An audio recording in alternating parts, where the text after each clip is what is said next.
As some of you know, my specialty here is to work with the visually impaired. I call some of what I do a low vision evaluation and a low vision exam. Sometimes patients don't understand even when they have visual impairment. When I'm calling them to schedule them for an appointment, they don't understand why I'm calling them or why they would see me as a provider, additional to their current specialist. So my education today for you is to help you better understand what my job role is in your care. I'm going to go through various visual aids. I'm also going to go through the exam process of how I was taught and also how I learned over time to work with patients that fall into this category of visual impairment, as well as managing the emotions that go with a patient that has visual impairment. As you can see, we use different charts to check vision, as well as reading charts to check vision. Sometimes these are not offered as an option for most patients in current standard vision settings when people are being checked during exams. I also carry various visual aids. This is not all of what I carry, but just some. Some are digital, some are standard handhelds. Others are clip-ons or wearables that just kind of easily clip on to the wearer's glasses. And they can easily be flipped up or out of the way when they're not being used. Some do's and don'ts with handheld magnifiers. Number one, don't buy a handheld magnifier unless it has a battery and LED light inside the device. As you come to find out with years of experience working with handheld magnifiers, light outside does not really refract through this type of lens very well. You need light underneath to help magnify the letters and to help with contrast. Some patients I see when they have a handheld magnifier, I always ask them, do you know how to use it? And they say yes, but then I see some problems. I see that sometimes they hold it too far away, sometimes they hold it too close. If you're too far away or you're too close, you're actually not getting the power of that magnification. I also see patients hold it close to their eye and then hold their face close to the reading material. All you're doing is increasing the field of view, which if you wanted to increase your field of view, you should grab a larger device. But the problem is larger devices have less power for magnification, and it's optics. It's simple math, physics. This is a less power than this device. This device is less power than this device. So the strongest in magnification here actually is the smallest handheld device. There are stands that allow the individual to rest their hand so they don't get tired, because if you can imagine reading a book or the newspaper for 30-40 minutes, holding this, your arm is going to get tired. Review do's and don'ts. Do not buy something that doesn't have a light in it. Not worth your time, not worth your money. Please remember to hover over the page at an appropriate distance away from the reading material. 2, if your arm is getting tired, try to see if there's a stand available for that device. So when I'm calling a patient to schedule them for a low vision exam with my office, there's a couple things that I ask them. 1, have you had a low vision exam before? That tells me if the patient is going to understand the process, if I need to do more hand holding or asking them a little more questions. Patients that have had a previous low vision exam usually know the routine, right? 2, if they say no, I've never had a low vision assessment, usually the next question they ask me is, why would I schedule with you? Why would I see you? What can you do for me? Usually we can't answer that question until you're actually seen in the office and I know the disease process, I know the severity of the disease. Every disease is different, whether it affects the optic nerve, the center of the vision, the macula, from age-related macular degeneration to the optic nerve, which is glaucoma, versus a corneal disease or corneal scarring disease. Every disease is different. Most patients, if they have one good eye, I'm going to always tell them, even if glasses does not improve their vision, that they need to wear some form of protection. Protection is so important. In my career, I have had 2 patients go completely blind from fluke accidents that took their one good eye. So I'm all about wearing some form of protection, whether it's yellow tinted lenses, prescription glasses, or no prescription glasses, just something that protects their good eye. The other question I get asked is, what can I do for them? Why would they see me for a low vision assessment? Sometimes patients that have had vision loss and family members of those patients that are caregivers tend to be on a spectrum of what we call depression. So yes, part of my job is actually being a psychiatrist and talking to the patient about the disease process, as well as to the family member about the disease process, expectations, and prognosis, which means, is this disease going to get worse? What is the expectations of final visual outcome? That type of conversation can be very easy for me, or it can be very difficult, and it can be a very emotional process. It depends if the patient is on a spectrum of depression One spectrum is bargaining, disbelief, not accepting their diagnosis, and completely ignoring it. Patients in that stage are very difficult for me to work with, and sometimes it just takes a few years. I've worked through patients with those types of depression stages, and 3 years later, they were willing to start cane training, work with the Lighthouse for the Blind, work with the Division of Blind Services. They were ready for that type of therapy, whereas 2 or 3 years ago, they were not ready for that. They were not ready to hear that. The other stage of depression that I work well with is acceptance. We can move forward, we can choose to change our lifestyle, and maybe even get into a community of others that have this visual impairment, and that will help everyone understand the process, also not feeling isolated. My job is to make sure that you keep your independence and you do not isolate yourself from the community and others. Because if you're isolating yourself, you will fall into a stage of depression, and we want you to be happy, right? That's the whole goal, is to live your life with the independence as much as we can give you. And if devices aren't, that form of independence, then we get you into a community, we get you training, we get you working with certain services, Division of Blind Service, Lighthouse for the Blind, getting you plugged into the community. And that is part of my job too. I do write letters, sometimes related to apartments, living situations, schools, funding through the government. I write all those letters, and so I'm usually doing some form of paperwork for most patients. The other completely different modality of a question I get asked a lot is, can I drive again? In the state of Florida, I find that Florida is a very lenient state that allows an individual to have quite some impairment before they are not legal to drive. Of course, driving is a big question. It all depends on the visual field status and the central vision status of at least the better eye. Usually I keep that conversation for something that's in the office to talk to the family member as well as the patient about. Why would I come see you when I see other specialists?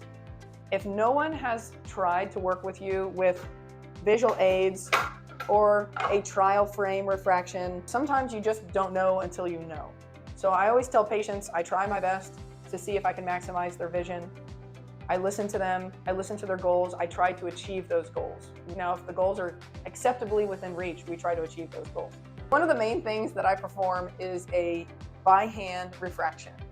Most individuals, when they go into an eye doctor's office, they see a phoropter, which is a machine that's put on someone's face that holds all the lenses. And then they're asked the question, what do you see better with, 1 or 2?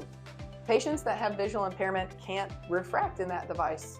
We don't really know why, but it's considered not to be a natural environment. I refract via trial frame with these various loose lenses. It works very well for the patient. They're able to respond. I give them enough time to respond to my questions. And usually we come out with a better visual acuity. Trying is half the battle. I find that so many patients see just a little bit better even with just an attempt here, whereas no one before even attempted to try to refract them. So we always have to try something, right? So we start with one thing. If this fails, we move on. Another device I carry at my office is a stand magnifier. I carry this device in various sizes, but the most useful is the large size and the small portable size. Both of them conveniently fit into a purse or a bag, and it can easily be portable. Doesn't have to be kept at home. This is not a heavy device. It also stands on its own, and you control the magnification with just a button push.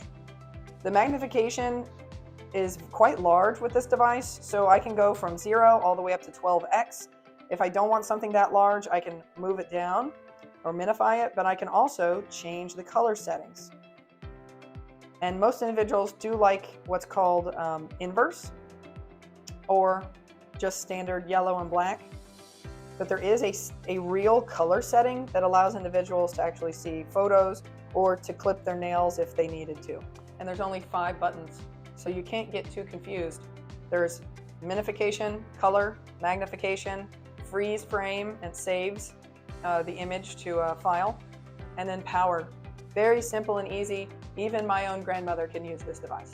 I also do a tint exam, which tints are very interesting in that they don't work for everyone. And you can see here there's various colors of tints, even some tints that are quite wild. I find that the standard green, rose, yellow, and sometimes orange tint help with contrast for patients that have visual impairment from certain diseases. I don't profess to do mounted telescopes, but I do think that mounted telescopes do play a role for this group of individuals. In my state of Florida, the patient is not allowed or authorized by state law to wear a device like this to allow them to drive. So I don't fit a ton of these, but they do work well for hobbyists. This can actually focus by turning a knob. This is normally set for the eye that is the better eye, and it's something where the patient can focus by turning a knob to allow it to focus at distance, intermediate, or near. And when it's worn, it's something that the individual would tip the chin down to view through and see at various distances. Really cool, really fun. But I also have another clip-on that just magnifies near or distance. Very handy, very simple. But again, the whole assessment process for me with the patient is to figure out what visual aid is going to work best for them for their visual needs, as well as if they're at a disease process that is considered advanced, none of these devices are going to work. We may be at a text-to-speech level, and there are other devices that is usually through a larger company that can work with those patients better, that are VR devices, that are wearables, handheld devices. But text-to-speech is a very helpful tool. Even most phones, whether it's an Android or an iPhone, everything that has digitally advanced has a text-to-speech modality, and that can be very helpful. So this is a fundus photo device. It's very important during the low vision exam to actually have a retinal image of the back of the eye. I use retinal images to explain to the patient the disease process and how it affects their vision.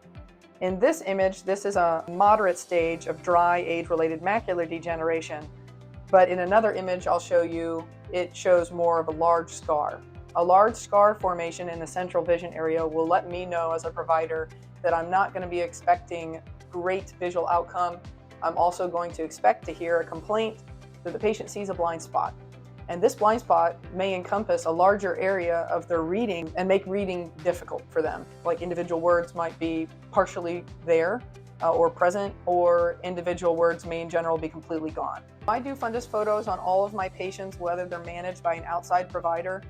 Even if they're a first-time patient to me, I always suggest this type of imaging because it helps me understand the patient complaints, but it also helps me understand and being able to educate the patient themselves as well as the family member that's coming with them. When I use this tool, it tells me why the patient can't see or achieve certain visual acuity, and I use this image to educate the patient and the family member to better understand the disease process. From this image, I can see that there's a large scar that's affecting the central vision area for this patient. This is geographic dry age-related macular degeneration. Now, at any point in time, the edges of this lesion can leak, and then it would be considered wet age-related macular degeneration. But complaints that I would expect the patient to have here has to do with seeing fine detail. If this scar is present in the central vision, this will limit how well they see words, individual letters, face definition, and fine spatial details that need high resolution or detailed retinal cells to function. But it's a shame, I find that so many people haven't even considered an evaluation with a low vision specialist, and I just don't know, and I'm making this video to help people understand what a low vision specialist does, what they should be doing, and hopefully to allow you to gain some knowledge that may convince you to see someone like me. And it's really just to see if there is any opportunities out there. Devices continue to change. Digital devices continue to change. There's always something more out there, and I feel like every day the companies are competing with themselves to come out with a bigger, better product. Now, I know when I say product, that sometimes means a big price tag, but hopefully one day insurance will help cover something. But right now, it's something that's definitely a challenge, and most things that are really nice pieces of equipment are either with funding through a service such as Division of Blind Service or Lighthouse for the Blind, or there are an out-of-pocket fee for that patient.